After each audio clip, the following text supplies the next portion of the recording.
এক ছেলে গাছ থেকে আম চুরি করে খাইছে। তখন সেই ছেলেকে এলাকার লোকজনেরা হুজুরের কাছে ধরে নিয়ে এসে বলছে, হুজুর এই আম চোরের বিচার করে দেন।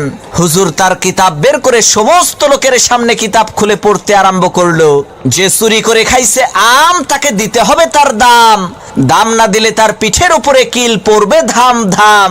হুজুরের কিতাব শুনে এলাকার লোকজন সেই ছেলেটিকে কয়েকটা চর থাপ্পড় মেরে বিদায় করে দিল। আল্লাহর কি কুদরত! কয়েকদিন পর সেই হুজুরের নিজের ছেলে ডাব চুরি করে খাইছে। তখন এলাকার লোকজন হুজুরের কাছে এসে বলছে, হুজুর মানুষের ছেলে আম চুরি করে খাইছে দেখে বিচার করলেন, এখন আপনার ছেলে তো ডাব চুরি করে খাইছে, বিচার করেন তো দেখি।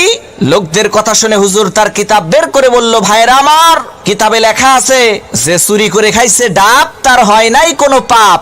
তখন এলাকার লোকজন বলল, হুজুর বুঝলাম ডাব খাইলে পাপ নাই, কিন্তু আপনার ছেলে তো একেবারে পাকা জোনা খাইছে। হুজুর তখন কিতাব থেকে পড়লো, যে খাইলো জোনা তার নাই কোনো গুনাহ। এলাকার লোকজন বলল, হুজুর ডাব খাইলে পাপ নাই, জোনা খাইলে গুনাহ নাই মানলাম, কিন্তু আপনার ছেলে তো নারিকেল খাইছে। তখন হুজুর তার কিতাব থেকে পড়লো, যে নারিকেল খাইছে চুরি কইরা, তোমরা সবাই মুড়ি দাও তার হাত ধইরা, কারণ সে চুরি করে খাইছে নারিকেল, এর মানে একেবারে পরিষ্কার তার দিল। তখন এলাকার লোকজন বলল, সর্বনাশ, হুজুর আপনার ছেলের বিচার করার কোনো দরকার নাই, আপনি আমাদের ছেলেরই বিচার কইরেন তাই হবে।